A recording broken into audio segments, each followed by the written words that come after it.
donc la démarche que nous utilisons pour essayer de mieux comprendre et valoriser les interactions entre pratiques agricoles, les plantes, les micro-organismes, l'idée étant d'améliorer la croissance des plantes, notamment dans des systèmes bas intrants.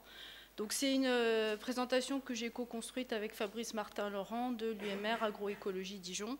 Et pour préciser, comme l'oratrice précédente, je ne suis pas du tout spécialiste de la vigne, donc voilà. Alors simplement pour repositionner les fonctions des micro-organismes dans les sols, puisque hier, du coup, le sol n'a pas forcément été abordé.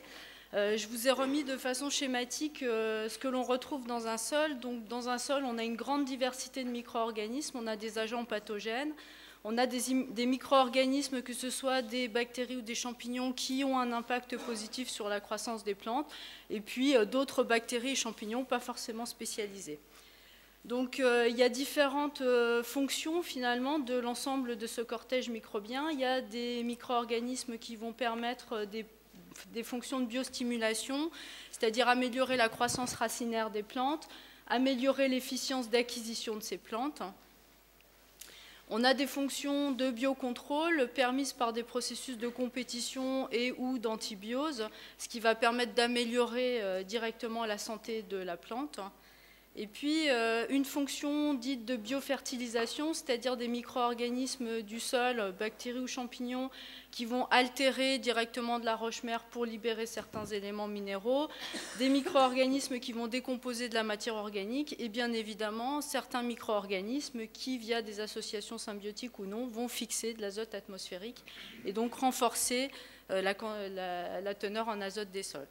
Et puis, dernière grande fonction que l'on peut attribuer à ces micro-organismes, de la biofiltration ou de la bioépuration, c'est-à-dire des micro-organismes qui vont permettre de diminuer les stress au niveau des plantes, notamment en régulant les phénomènes d'absorption et de dégradation des polluants organiques ou, comme ça a été dit tout à l'heure, des polluants métalliques.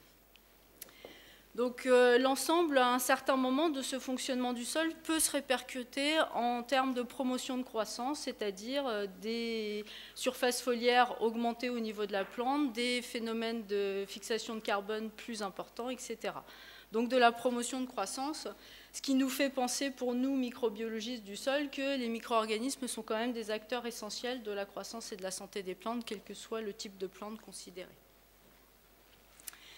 Donc moi je vais me focaliser que sur deux grandes fonctions qui sont la biofiltration et la biofertilisation.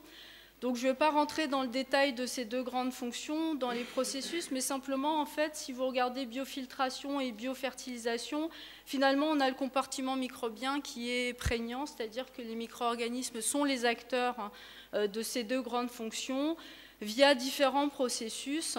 Et donc ces micro-organismes, que ce soit pour la biofiltration ou la biofertilisation, on essaye de les appréhender d'un point de vue fonctionnel, c'est-à-dire qu'on ne veut pas décrire l'identité de tous les micro-organismes présents, mais on va essayer de suivre en quelque sorte des variables indicatrices du fonctionnement de ces micro-organismes, que ce soit des variables d'abondance ou que ce soit des variables de diversité fonctionnelle et non plus de diversité taxonomique. Donc les processus, vous le voyez, c'est des processus de dégradation dans tous les cas, dans les deux types, c'est-à-dire des enzymes qui vont permettre de dégrader des molécules organiques, par exemple des pesticides qui ont été épandus, ou alors des enzymes microbiennes qui vont permettre de dépolymériser de la matière organique de façon à libérer des éléments minéraux qui vont permettre d'assurer la croissance des plantes. Alors, qu'est-ce qui va réguler l'activité de ces micro-organismes? Ça a été dit, c'est notamment le climat et notamment le pédoclimat, c'est-à-dire à la fois le type de sol. Et puis, il y a un élément qui est important dans nos systèmes, c'est la matière organique, puisque les micro-organismes sont pour la plupart hétérotrophes, c'est-à-dire que pour vivre dans un sol, ils ont besoin d'aller chercher du carbone. Et donc, ce carbone, le stock de carbone dans un sol, c'est la matière organique. Donc les matières organiques du sol vont être des facteurs essentiels au fonctionnement des micro-organismes. Donc ce que je voulais vous montrer, c'est la démarche méthodologique que l'on adopte par rapport à ces approches fonctionnelles dans le cas de la biofertilisation. Donc en fait, on a notre plante, ça peut être n'importe quel type d'espèce. Cette plante va libérer notamment dans le sol du carbone organique, ce qui va stimuler la croissance et l'activité des micro-organismes. Et donc, dans notre démarche, en fait, on va suivre ce que l'on appelle des traits microbiens, c'est-à-dire des variables indicatrices du fonctionnement des micro-organismes. Et on va essayer de relier ces traits microbiens avec des traits de plantes, des traits fonctionnels de plantes. Donc, à la fois des traits morphologiques au niveau de l'architecture racinaire, de façon à voir si les micro-organismes interagissent avec les racines, et puis des traits physiologiques, notamment par rapport aux efficiences de prélèvement des éléments minéraux. Donc nos traits microbiens pour la biofertilisation, ce sont les enzymes qui permettent de passer de polymères complexes de la matière organique à des formes organiques plus simples, par exemple des acides aminés. Et puis la résultante finale, c'est la libération d'éléments minéraux pour la plante, puisque ce sont les éléments qui vont permettre d'assurer la croissance de la plante. Et donc ça, on peut le décliner finalement dans différents systèmes, c'est-à-dire considérer une plante annuelle, considérer des plantes pluriannuelles, notamment quand on travaille dans les systèmes de prairies permanentes. On peut complexifier la succession dans le temps des cultures annuelles, et puis on travaille depuis peu sur des systèmes agroforestiers de façon à voir comment l'association entre herbacées et ligneux peut moduler en fait à la fois les traits microbiens et les traits de plantes et la résultante en termes de disponibilité en éléments minéraux. Alors bien évidemment, quand on travaille sur un gradient de système aussi diversifié, les pratiques agricoles de ces systèmes sont différentes, donc du coup, on prend en compte l'interaction entre les pratiques agricoles et bien évidemment les variables pédoclimatiques. Donc je vous montre quelques exemples de résultats. Dans le cas de la biofiltration, pour vous montrer comment la plante peut moduler des traits microbiens en lien avec la décomposition d'un polluant modèle qui est ici l'atrazine. En fait, le trait fonctionnel chez les micro-organismes suivis, c'est la détection d'un gène de dégradation. Donc, c'est bien une communauté fonctionnelle qui possède ce gène de dégradation. Et sur l'autre axe, en fait, vous avez la minéralisation de l'atrazine, donc du polluant.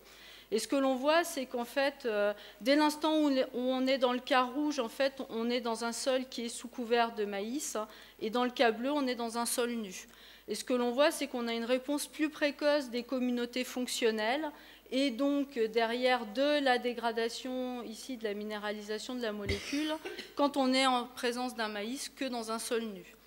Donc ce qui veut dire quoi? Ce qui veut dire qu'il y a bien un effet stimulant de la plante, et notamment via l'activité racinaire de cette plante, la libération de carbone et autres éléments, sur la dégradation de cette molécule, l'atrazine, et l'abondance de la communauté fonctionnelle. Donc ça, c'est pour la biofiltration, et pour la biofertilisation, je vous ai mis en illustration un travail que l'on a mené sur le poids, donc là en conditions contrôlées, et vous voyez qu'on travaille dans des tubes de culture qui nous permettent de récupérer l'ensemble du système racinaire de façon à analyser l'architecture de ce système racinaire en même temps que le fonctionnement microbien des sols.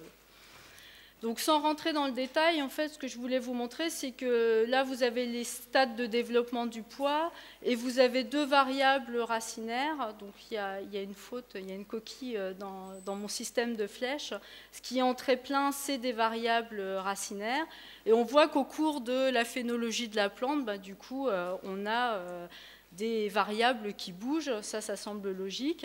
Et en fait, derrière, on a essayé de relier des activités de minéralisation de l'azote organique du sol avec ces variables racinaires. Et ce que l'on voit, c'est que l'activité d'ammonification, donc la libération d'azote minéral, est bien contrôlée par la longueur de racines fines dans notre système. Ce qui veut dire qu'il ne faut pas oublier d'étudier les interactions entre les traits racinaires et les microbes, puisque les traits racinaires vont influencer de façon différentielle les activités microbiennes.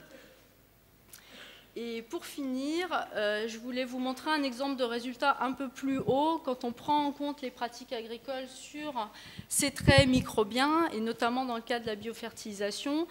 Donc là, c'est un travail qui a été financé par l'interprofession laitière.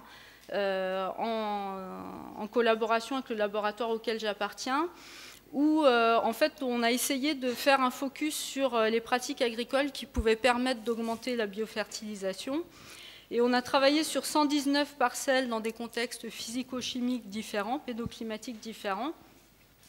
Et donc, on a regardé 3 pratiques agricoles, l'apport de matière organique via les effluents d'élevage, la diversification des rotations avec intégration ou non de prairies temporaires et la réduction du travail du sol. Donc, l'idée étant derrière de voir s'il y a un lien entre les pratiques et de la diversité. Et donc, je voulais simplement vous présenter ce résultat. J'en ai pour 1 minute, je crois. Oui, on a déjà dépassé, donc il faut aller rapidement. Simplement pour vous montrer que la matière organique, c'est important à considérer, puisqu'on voit que toutes nos activités enzymatiques qui sont présentes ici, donc les activités de fonctionnement du sol, sont plus stimulées dès l'instant où on a des apports d'effluents d'élevage que dans des systèmes où on ne met que de l'azote minéral ou pas d'azote du tout. Donc, en conclusion, ce que je voulais vous montrer, c'est qu'il est nécessaire d'appréhender les micro-organismes en interaction avec les plantes, mais d'un point de vue fonctionnel et pas simplement taxonomique, et que différents facteurs, et si on se reprojette par rapport au dépérissement, vont moduler en fait les effets de ces micro-organismes sur la croissance et la santé des plantes, les facteurs pédoclimatiques, l'identité végétale et bien évidemment les pratiques agricoles. Merci.